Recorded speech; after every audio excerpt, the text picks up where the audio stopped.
datang di Kampus Pejuang Pendidik, Pendidik Pejuang. Universitas Veteran Bangun Nusantara merupakan institusi pendidikan tinggi yang memiliki motivasi untuk mencetak lulusan yang mandiri, unggul, profesional, berkarakter, dan memiliki nilai-nilai kejuangan.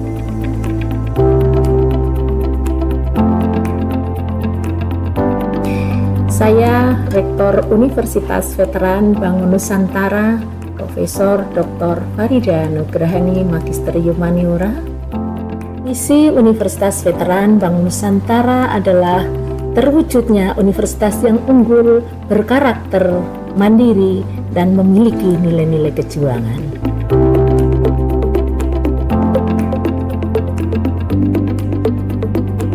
Univet bisa, Univet jaya, Univet unggul luar biasa.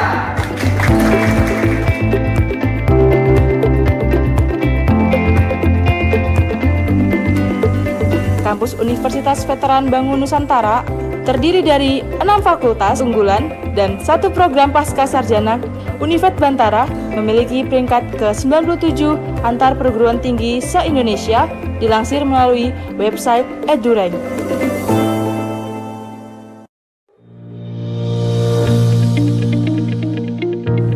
Menyelenggarakan pendidikan yang berbasis pada nilai kejuangan, Univet Bantara didukung dengan kegiatan perkuliahan yang terkelola secara profesional dan difasilitasi dengan sarana dan prasarana yang representatif guna mendukung proses pembelajaran mahasiswa.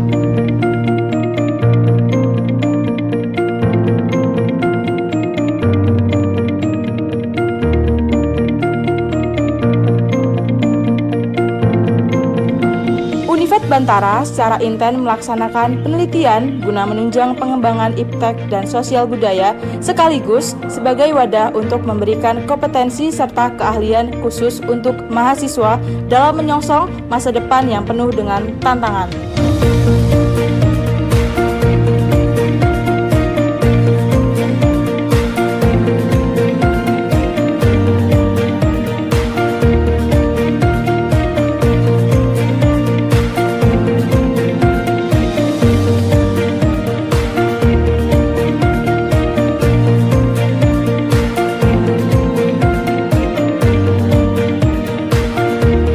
Pengabdian kepada masyarakat merupakan bagian yang secara intensif dan aktif dilaksanakan Univet Bantara dengan melibatkan dosen serta mahasiswa sebagai wadah untuk membentuk karakter serta sebagai bentuk kepedulian sosial dan menjadikan generasi Bantara.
Assalamualaikum warahmatullahi wabarakatuh. Perkenalkan, saya Evi Maisaro, NIM 23225150005. Dan dosen pembimbing saya yaitu Dr. Andes Kristianto Hadi Prasetyo, MPD. Di sini saya akan mempresentasikan terkait dengan seminar pendidikan profesi guru, yang mana pada seminar ini saya akan memaparkan yang pertama yaitu identifikasi diri, yang kedua pengalaman belajar, yang ketiga inovasi pembelajaran, yang keempat yaitu refleksi pengalaman belajar saya ketika mengikuti PPG, dan yang terakhir adalah tahap tindak lanjut. Identifikasi diri. Nah, visi saya untuk pendidikan di Indonesia. Yang pertama, menciptakan sistem pendidikan yang berkualitas dan mampu membentuk generasi penerus bangsa yang berkarakter, terampil, dan berdaya saing global. Yang kedua, memberikan kesempatan yang adil dan setara bagi semua anak untuk mendapatkan pendidikan yang berkualitas, tanpa memandang latar belakang sosial, ekonomi, atau geografis. Selanjutnya, visi saya sebagai calon guru, yaitu menjadi pendidik profesional yang mampu membimbing, menginspirasi, dan memfasilitasi peserta didik agar berpotensi secara optimal dan mewujudkan profil pelajar Pancasila. Selanjutnya, hal yang dilakukan untuk mencapai visi yaitu menerapkan metode pengajaran yang efektif dan inovatif. Dengan cara yang pertama yaitu mempelajari berbagai strategi atau metode pengajaran. Yang kedua, memanfaatkan teknologi untuk memperkaya proses pembelajaran. Dan yang ketiga, mengembangkan media atau alat bantu mengajar yang menarik. Selanjutnya, membangun hubungan positif dengan peserta didik. Hal ini dilakukan dengan cara yang pertama, menciptakan suasana kelas yang kondusif dan penuh semangat. Yang kedua, memberikan perhatian pada setiap individu peserta didik. Dan yang terakhir yaitu menjadi pendengar yang baik dan peka pada kebutuhan peserta didik. Pengalaman belajar. Pengalaman belajar yang menurut saya bermakna yaitu pada prinsip pengajaran dan asesmen, yang mana pada prinsip pengajaran dan asesmen ini saya mengambil materi terkait dengan culturally responsive teaching. Pendekatan pembelajaran culturally responsive teaching atau CRT, atau juga dikenal dengan pengajaran responsif budaya, adalah model pendidikan teoritis dan praktis yang tidak hanya bertujuan meningkatkan prestasi peserta didik, tetapi juga membantu peserta didik menerima dan memperkokoh identitas budayanya. Pendekatan CRT ini dapat menciptakan lingkungan belajar yang aman, nyaman, dan berpihak pada peserta didik. Ini merupakan penerapan CRT di dalam kelas pada saat pembukaan, yaitu untuk menciptakan suasana kelas yang menyenangkan dengan bernyanyi bersama, yaitu Swe Ora Jamu dan Gundul-Gundul Pacul. Selanjutnya, pada hasil desain pembelajaran, di sini terdapat ada identitas desain pembelajaran, yang kedua alur tahapan pembelajaran, dan yang ketiga modul ajar. Nah, pada identitas desain pembelajaran ini terdapat yang pertama yaitu nama mata pelajaran, nama mata pelajarannya yaitu matematika, dan yang kedua fase atau kelas, yaitu fasenya F dan kelas 11. Yang ketiga yaitu elemennya yaitu aljabar, dan yang keempat untuk capaian pembelajarannya yaitu di akhir fase F, peserta didik dapat menyatakan data dalam bentuk matriks. Mereka dapat menentukan fungsi inverse, komposisi fungsi, dan transformasi fungsi. untuk memodelkan situasi dunia nyata menggunakan fungsi yang sesuai, bisa linear, kuadrat, atau eksponensial. Nah, selanjutnya untuk alur tahapan pembelajaran yaitu melalui permasalahan yang berkaitan dengan broadcasting, yaitu peserta didik dapat mengidentifikasi penjumlahan dan pengurangan matriks dengan benar dan tepat. Selanjutnya yang kedua yaitu mereka dapat menyelesaikan masalah kontekstual. Dan selanjutnya pada modul ajar, ini saya menggunakan problem based learning dengan alur merdeka dan dengan pendekatan culturally responsive teaching. Yang pertama yaitu kegiatan pendahuluan nanti sekitar 10 menit dan yang kedua kegiatan inti 70 menit. Di sini menggunakan alur merdeka yaitu ada mulai dari diri, yang kedua eksplorasi konsep, yang ketiga ruang kolaborasi, yang keempat demonstrasi kontekstual, yang kelima elaborasi pemahaman, yang keenam koneksi antar materi, dan yang terakhir ada aksi nyata. Selanjutnya yang ketiga itu penutup dengan waktu 10 menit. Ini merupakan hasil desain pembelajaran yaitu modul ajar, yang mana di dalam modul ajar ini saya mengambil topik matriks yaitu materi pokoknya mengenai penjumlahan dan pengurangan pada matriks.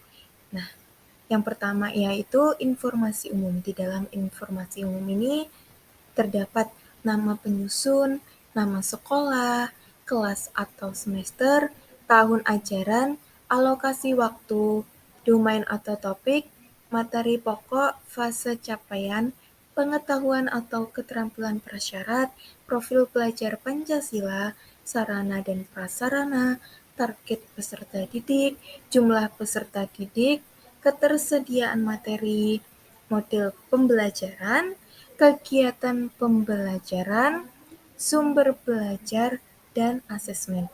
Nah, di dalam sumber belajar ini merupakan pembelajaran berdiferensiasi yang mana nanti peserta didik dapat memilih sumber belajar yang ingin dikehendaki.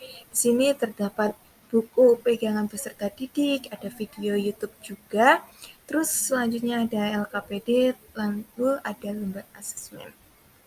Selanjutnya yaitu yang kedua ada komponen inti, yang mana di komponen inti ini ada topik, capaian pembelajaran, tujuan pembelajaran, pemahaman bermakna, pertanyaan pemantik, dan persiapan pembelajaran. Selanjutnya terkait dengan profil pelajar Pancasila. Di sini saya mengambil 5 profil pelajar Pancasila, yaitu yang pertama beriman dan bertakwa kepada Tuhan Yang Maha Esa dan berakhlak mulia. Yang kedua mandiri, yang ketiga gotong royong, yang keempat bernalar kritis, dan yang terakhir kreatif. Nah, di sini saya juga membuat lembar pengamatan ketercapaian profil pelajar Pancasila, yang mana pada lembar pengamatan ini terdapat kriteria penilaian yaitu M, B, MBK, MB. Nah, M ini merupakan membudaya yaitu dengan nilai 90 sampai 100. Yang kedua B yaitu berkembang dengan nilai 70 sampai 89,99. Selanjutnya ada MBK yaitu mulai berkembang dengan nilai 60 sampai 69,99. Dan yang terakhir MB yaitu memerlukan bimbingan, yang mana dengan poinnya itu 1 sampai 59,99. Nah, dalam penilaian ini saya memakai pedoman dengan jumlah skor yang diperoleh peserta didik dikali dengan 100 dibagi dengan jumlah skor maksimal. Selanjutnya pada modul ajar, yaitu yang ketiga pada kegiatan pembelajaran. Nah, di sini ada pendahuluannya yaitu 10 menit, kegiatan intinya 70 menit, dan penutupnya 10 menit. Nah, pada pendahuluan, yaitu penerapan CRT-nya, saya mengambil bernyanyi bersama peserta didik, yaitu mengenai nyanyi lagu daerah Suwe Ora Jamu dan Gundu-Gundu Pacul. Serta yang pada bagian kegiatan inti saya mengambil pada bagian ruang kolaborasi.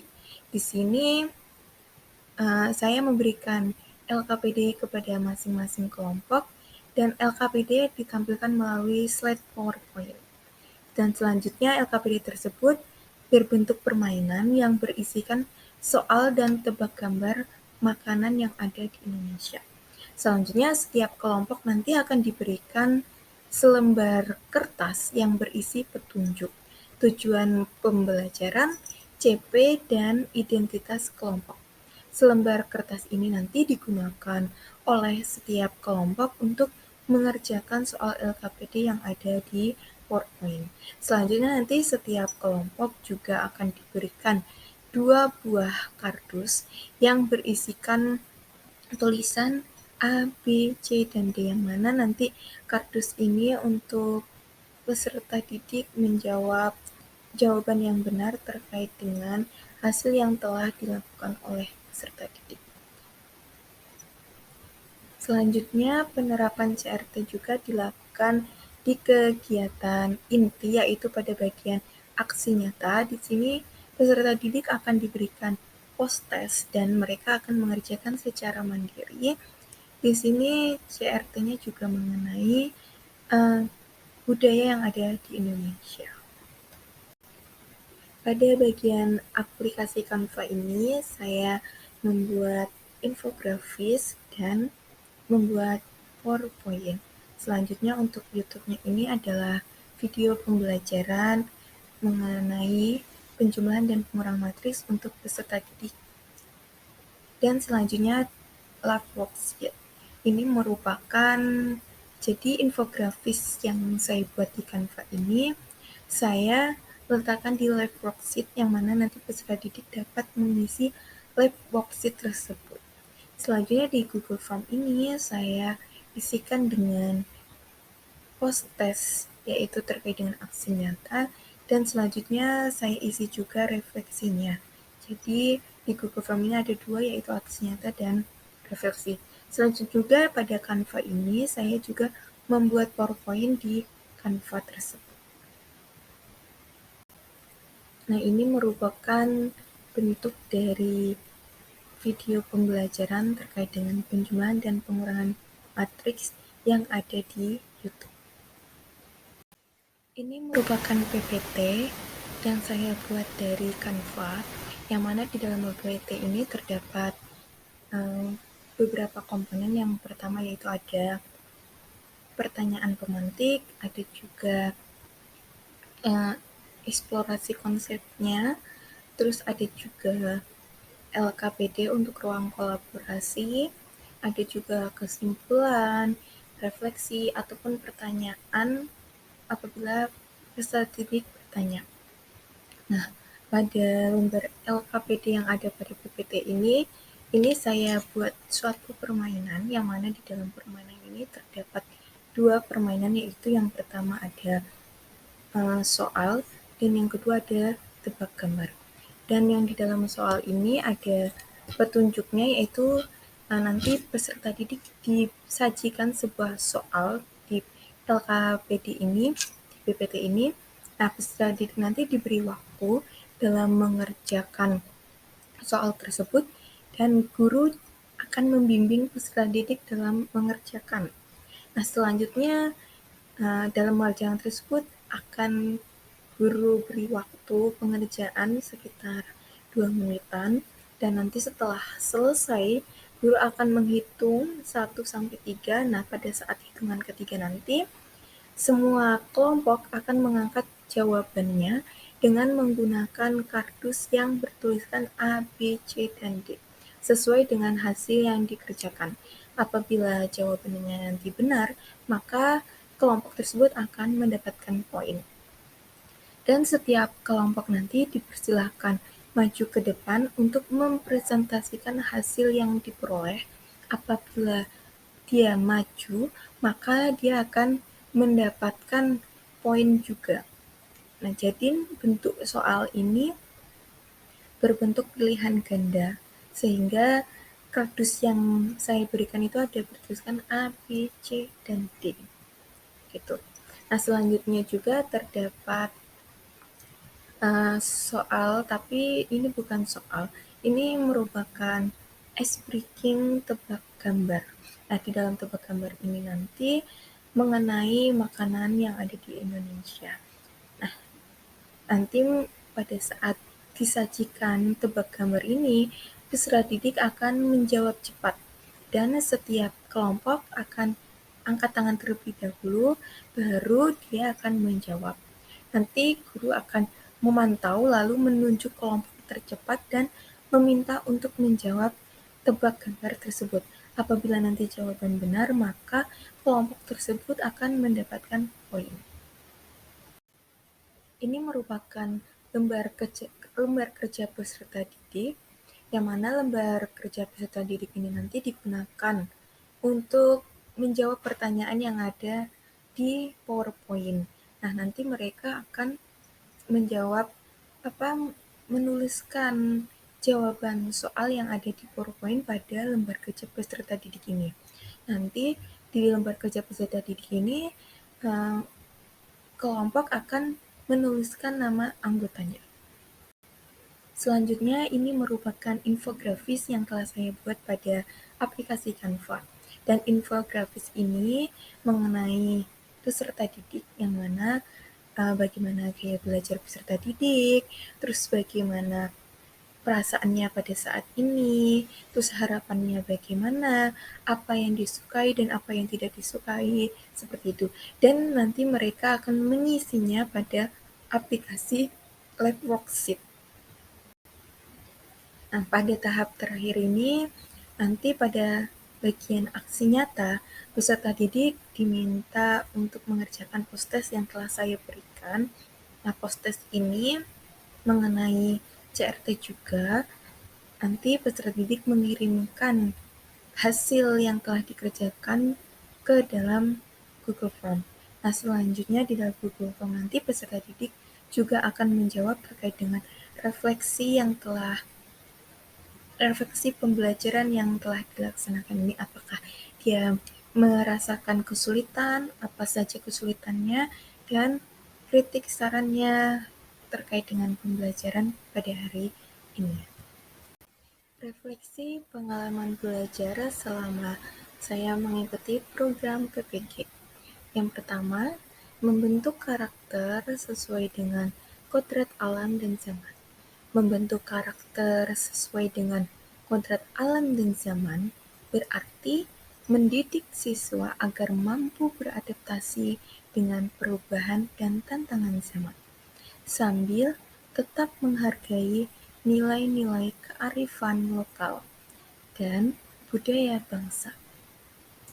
Pendidikan karakter ini harus mencakup aspek moral, etika, dan sosial yang dapat membekali siswa dengan keterampilan hidup yang relevan dan bermakna.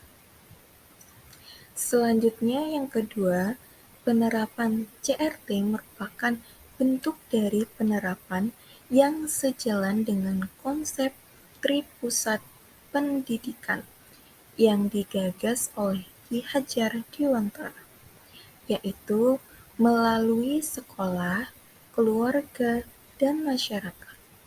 Ketiga lingkungan tersebut saling berkolaborasi untuk menciptakan lingkungan yang aman, nyaman, dan berpihak pada peserta didik, serta memiliki sikap disiplin positif dengan mengakui keberagaman budayanya, sehingga peserta didik merasa diakui, dihargai, dan bebas berekspresi. Saya menyadari bahwa untuk menjadi guru profesional, saya harus yang pertama memfasilitasi perbedaan karakteristik setiap peserta didik. Hal ini mencakup pemahaman mendalam mengenai latar belakang, kebutuhan, dan potensi unik setiap peserta didik. Yang kedua, mengadaptasi metode pengajaran agar dapat memberikan pengalaman belajar yang optimal bagi semua peserta didik. Selanjutnya yang ketiga, menguasai pemahaman yang mendalam tentang materi pembelajaran, teknik pengajaran yang efektif, keterampilan manajemen kelas, kemampuan komunikasi yang baik, sikap profesional yang baik, serta berkomitmen untuk terus belajar. Selanjutnya, terkait dengan rencana tindak lanjut, yaitu ada 3 hal penting yang akan saya lakukan ketika memulai karir saya sebagai guru. Adalah yang pertama, mengembangkan keterampilan manajemen kelas. Nah, ini kemampuan untuk menciptakan lingkungan belajar yang positif dan kondusif merupakan hal yang sangat penting. Mencakup menetapkan aturan dan rutinitas yang jelas, mengelola perilaku siswa secara efektif, dan membangun hubungan yang baik dengan mereka. Selanjutnya, menguasai materi pelajaran dan metode pengajaran. Nah, ini penting untuk terus memperbarui pengetahuan tentang subjek yang akan diajarkan dan mempelajari berbagai strategi pengajaran yang efektif. Ini akan membantu saya menyampaikan pelajaran dengan lebih baik dan beradaptasi dengan kebutuhan belajar yang berbeda dari peserta didik. Selanjutnya, yang terakhir yaitu membangun jaringan profesional, yaitu dengan menjalin hubungan dengan guru-guru yang berpengalaman, bergabung dengan asosiasi pendidikan, dan berpartisipasi dalam pengembangan profesional yang dapat memberikan dukungan, sumber daya, dan peluang untuk pertumbuhan dalam karir saya nantinya. Selanjutnya, sebagai guru profesional, saya akan melakukan yang pertama yaitu inovasi dalam metode pembelajaran sambil tetap menciptakan lingkungan belajar yang inklusif bagi semua peserta. Yang kedua, saya akan melakukan pengembangan diri secara terus-menerus dan berkolaborasi dengan guru lain untuk meningkatkan kualitas pengajaran dan mendukung pengembangan. Terima kasih atas perhatiannya. Cukup sekian presentasi dari saya. Apabila ada kurang lebihnya, saya mohon maaf yang sebesar-besarnya. Sampai jumpa. Dan akhir kalanya, wassalamualaikum warahmatullahi wabarakatuh.